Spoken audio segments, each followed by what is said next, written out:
forces and Britain's SAS were the first into the city, but the Russians still reached the airport first. That evening, NATO's general met with Russia's general, trying to calm the situation face to face.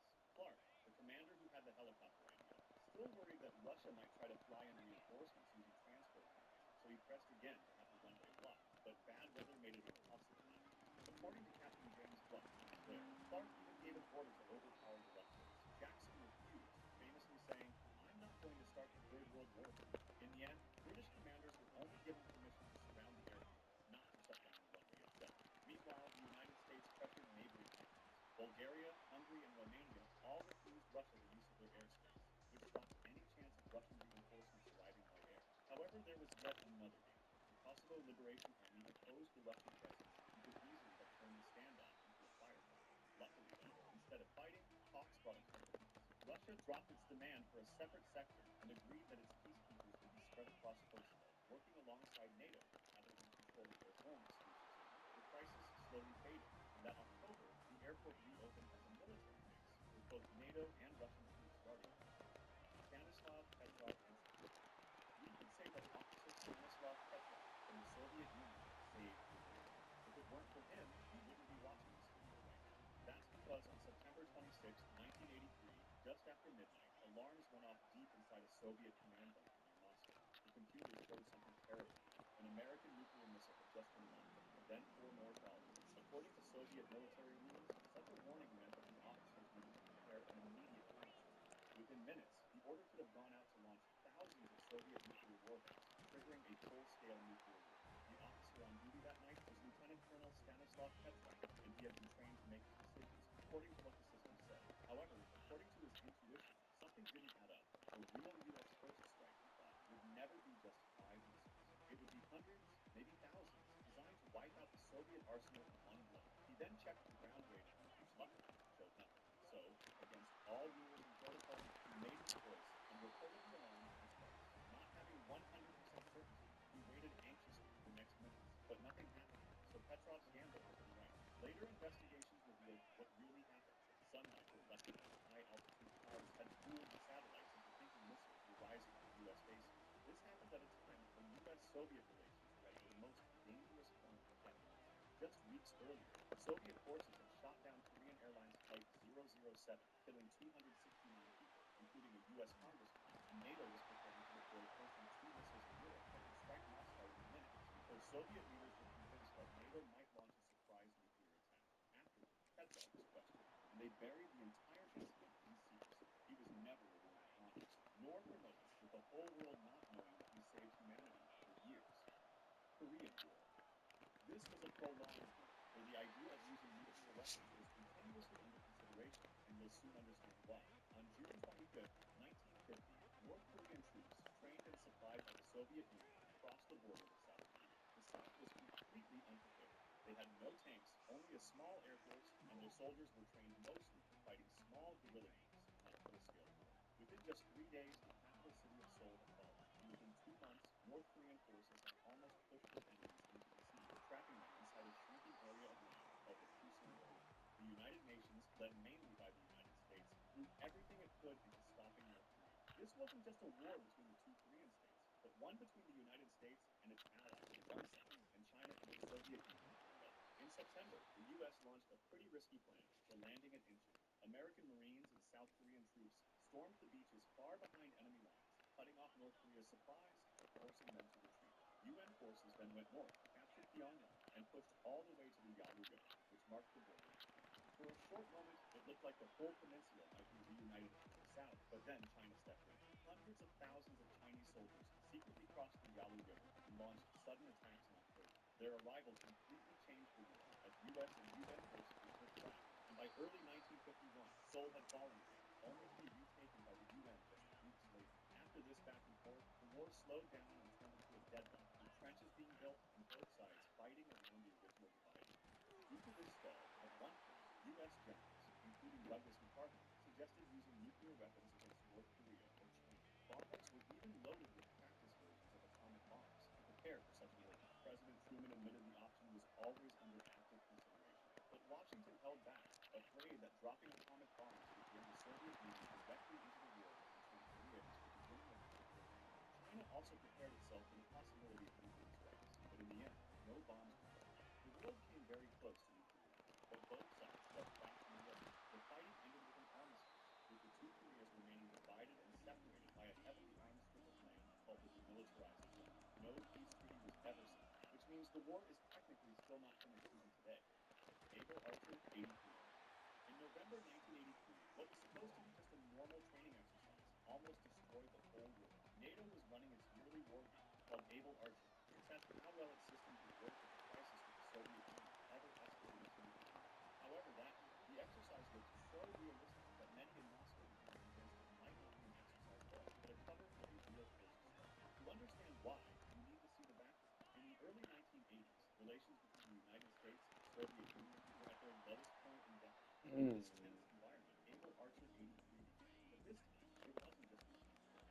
NATO added new coded messages, radio sirens to mimic combat conditions, and even brought in political leaders like Margaret Thatcher and Helmut Kohl to participate. NATO forces practiced moving step by step through the nuclear readiness levels, from DEFCON 5 all the way to DEFCON 2, the stage just before actually launching nuclear weapons. The Soviet intelligence mistook these moves as actual preparation. God, my receivers can't catch shit, dog. Soviet nuclear-capable aircraft were placed on high alert, and the Fourth Air Army began loading nuclear warheads onto planes. Some reports suggest intercontinental ballistic missiles were also prepared. The scariest thing of them all is that at the time, NATO had no idea that the Soviet Union was doing all of this so that they mistook the training for the real thing this badly. What prevented disaster was the choice of a single American officer, Lieutenant General Leonard Penrose. He noticed the unusual Soviet response, but instead of raising NATO's alert to match theirs, something that might have confirmed Moscow's fears, he recommended doing nothing until the exercise ended. It was a gamble, but it avoided giving the Soviets even more grounds or a reason to act. On November 11th, when Able Archer ended, the Soviets stood down. Later on, thanks to intelligence from KGB double agent Oleg Gordievsky, the West learned just how close the Soviets had come to believing a nuclear strike was underway, and President Reagan was shocked, admitting he hadn't realized how deeply Soviet leaders feared an American attack. The experience helped push him toward arms control talks with Soviet leader Mikhail Gorbachev in the years that followed. Sino-Soviet war collapse. Russia and China are today seen as partners, but it's a relatively new development, and it wasn't always that way. As a matter of fact, it was basically the opposite, and they came close to a full-blown nuclear war about Thanks, 1990, 74. with the two Appreciate countries that. having constant arguments about where exactly the border was. But the first major clash on Jendao Island, called Demansky by the Soviets, turned the dispute into a huge crisis. Each side poured troops to the frontier, and after the Soviet invasion of Czechoslovakia in 1968, China saw Moscow as an even greater threat. After that first clash, hundreds of Soviet troops backed by tanks and helicopters attacked Chinese forces at Tieriketi in Xinjiang. At that point, the possibility of these local fights spilling into a wider war was pretty high, and both sides already had nukes by that point. Luckily, Soviet Premier Alexei Kosygin and Chinese Premier Zhou Enlil met in September 1969. They agreed to stop the shooting and return to the previous status quo, even though the two sides kept arguing over the border. China, still suspicious of Moscow, then looked to balance by opening up to the United States. That decision led to Henry Kissinger's secret trip in 1971 and President Richard Nixon's visit in 1972. Cuban Missile Crisis. For 13 days, the world was at its closest to a nuclear destruction. The United States had placed nuclear-armed missiles in Turkey and Italy, close enough to hit Moscow in minutes. Soviet leader Nikita Khrushchev then secretly launched Operation Antidote, shipping nuclear missiles to Cuba, hidden into cargo planes. Then, an American U-2 spy plane photographed Soviet missile bases being built in Cuba. When President John F. Kennedy saw the pictures, he called together his top advisors and they debated options. Some generals pushed hard for bombing the sites at once, but Kennedy refused, as he was worried that such an attack would make the Soviets retaliate, even with nuclear weapons. Instead, Kennedy went on television and announced a sort of foreign to Cuba, a naval blockade to stop more missiles from arriving. The U.S. military was raised to DEFCON 3, one of its highest alert levels. Then, the standoff escalated quickly.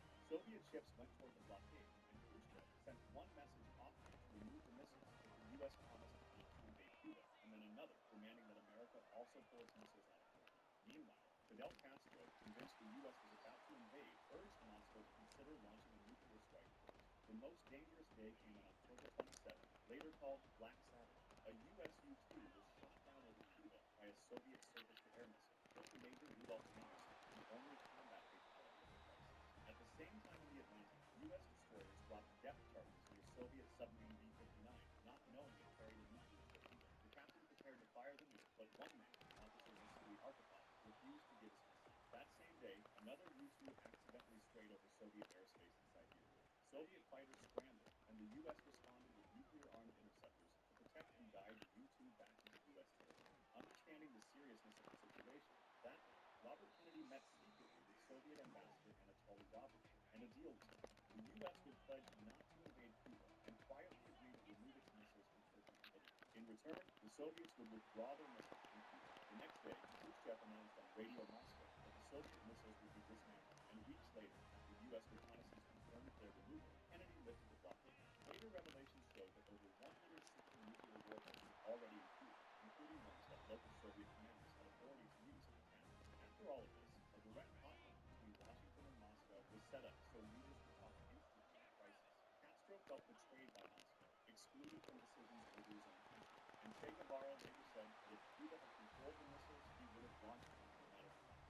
Once again, I recommend checking out Supremacy World War III, a free online computer game set in modern war across the globe, where you fight real players and conquer the world one move at a time.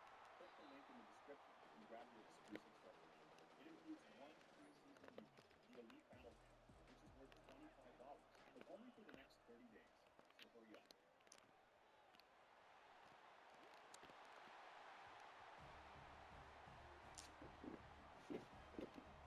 Austrians versus Austrians.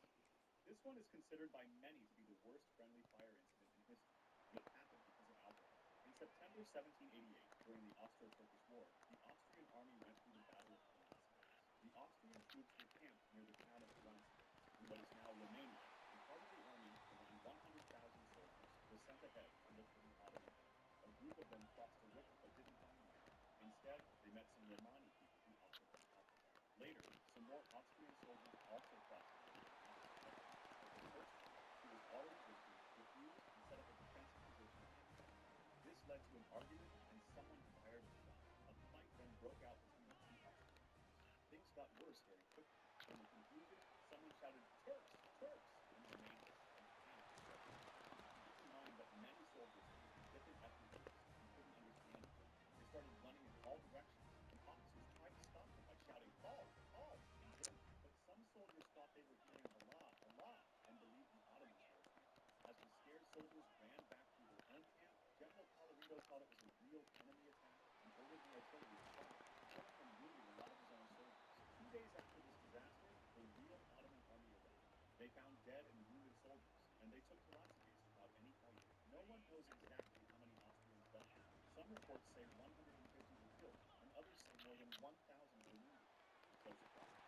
In 1856, a teenage Joseph girl named Lunka Luse said she had received a message from the spirits of her ancestors.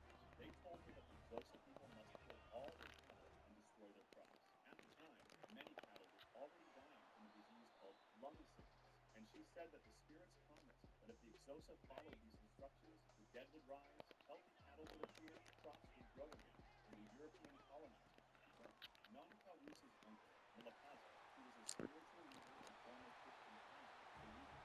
He shared the message with Duke Sardunya, who soon ordered the people to obey. Over the next year, the Exosa killed around 400,000 cattle and stopped planting food. The miracle never happened. By early 1858, the prophecy had failed, and around 40,000 people died of hunger. Many others had to go to the British-controlled Cape Colony to find food and work. The British governor, George Grey, used the disaster to take more Exosa land, and he forced many people into hard labor on a lot of settlers' farms to his land. This event was basically the end of major Xhosa resistance and helped the British gain more control in the region. Radcliffe's partition of India. In 1947, the British decided to end their rule in India and to divide the land into 2 new countries, India and Pakistan. A British lawyer named Sir Cyril Radcliffe was given the job of drawing the new border, which would have become known as the Radcliffe Line. The aim was to separate areas with Muslim majorities, which would join Pakistan, and areas with Hindu and Sikh majorities, which would stay in India. The Muslim League supported this idea, but the Indian National Congress wanted India to remain behind. When talks between the two sides failed and violence began to spread, many leaders believed that dividing the country was the only way to avoid a full civil war. So the last British ruler in India, Lord Mountbatten, moved the date of independence forward to August 1947. But this gave very little time to organize the complex separation. Sir Cyril Radcliffe had never been to India and was given only a few weeks to draw the new borders using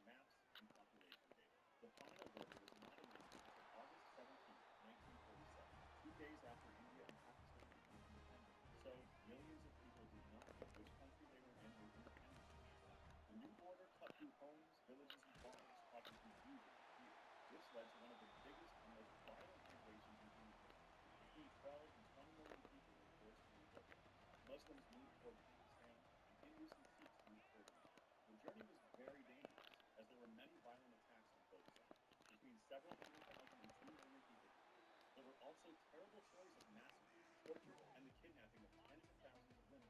Tropin Lysenko. Tropin Lysenko was a Soviet agricultural scientist who became very powerful under the rule of Joseph Stalin. He rejected the science of genetics, which is based on the work of Gregor Mendel, and the idea that traits are passed through genes.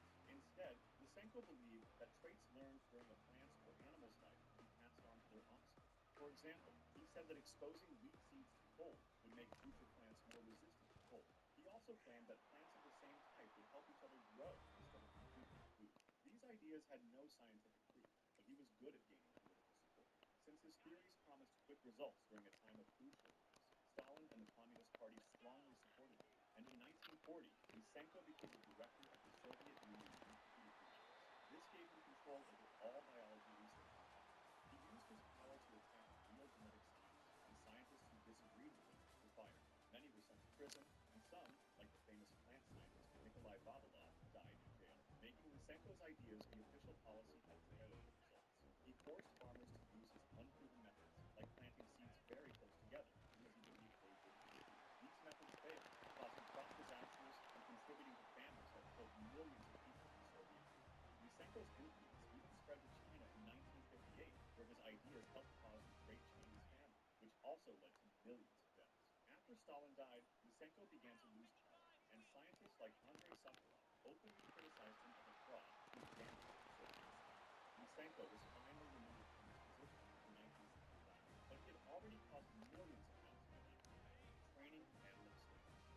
The Mamluks were originally enslaved people from non-Arab backgrounds who, from the 9th century, were brought into the Islamic world and trained to become elite soldiers. Over time, however, they didn't just become good soldiers for their Islamic owners, but they became a powerful and independent military class, especially in 1250, they took control and ruled Egypt and Syria as the Mamluk Sultanate, which lasted until 1517. During this time, they defeated the Crusaders and pushed them out of the region, and they also won major battles against the Mongols. Even after the Ottoman Empire conquered Egypt in 1517, the Ottomans kept Mamluks as local rulers and military leaders. They remained in positions of power until 1811. Manzikers, mercenaries. In 1071, Byzantine Emperor Romanos IV Diogenes led a large army to take back land in eastern Anatolia that had been lost to the Seljuk Turks. His army included professional soldiers and many mercenaries from inside and outside Anatolia, including Christians. But of course, many of these foreign troops had little loyalty to the Byzantine Empire. This would become a major problem. Romanos split his army and sent part of it to capture a nearby fortress, but that group never returned, so his army was much smaller than planned. He then decided to march towards the town of Manzikert, which he easily took, but the Seljuks began using hit-and-run attacks with horse archers, which hurt Byzantine morale and made the army tired of the orders. On the day of the battle, the Byzantines advanced, but when they tried to pull back in the evening, a general named Andronicus Ducas from a rival noble family ignored Romanos' orders and left the battlefield. This made many soldiers panic and flee. Some blamed the Armenians who deserted first, while others said they fought bravely. The only troops that clearly stayed loyal to Romanos were his personal bodyguard and some Armenian infantry, who suffered heavy losses. The Seljuks surrounded the remaining Byzantine troops and captured Emperor Romanos. This was a shocking event, because no Roman emperor had ever been taken alive by a Muslim ruler. Romanos was released, but when he returned home, he found that his enemies had taken over. The powerful Ducas family removed him from power, blinded him, and sent him into exile. He died soon after, and in the years that followed, the Byzantines lost large areas of land they would never get back. Dred Scott decision.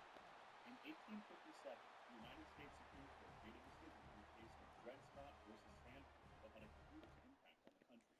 Dred Scott was an enslaved man whose owner, Dr. John Emerson, had taken him from Missouri, a slave state, to live in Illinois and Wisconsin, both free states. After Emerson died, Scott asked Emerson's widow, Irene, to let him buy his freedom, but she refused. With help from lawyers, Scott went to court, saying he had become free because he had lived on free land, and the case eventually reached the Supreme Court. The court ruled against Scott in a 7-2 decision, saying that people of African descent, whether they were enslaved or free, could not be U.S. citizens. Because of that, the court said Scott had no right to sue the federal court. It then also argued that slaves were property, and that the Fifth Amendment protected a person's property. This made them say that the Missouri Compromise of 1820 was unconstitutional. This law was a compromise between northern states, which wanted to stop slavery from spreading, and southern states, which wanted it to grow. But now, according to the court, Congress had no right to stop slave owners from bringing slaves This meant that slavery could legally expand into any part of the country, even in the free states. People in the North were outraged, and the decision made it nearly impossible to find political compromise and gave more power to the anti-slavery movement. It helped the new Republican Party grow stronger, especially its rising leader, Abraham Lincoln. The Dred Scott decision brought the country much closer to the Civil War, which began just 4 years later. Bush's decision. In 2003, when a group of countries led by the United States invaded Iraq,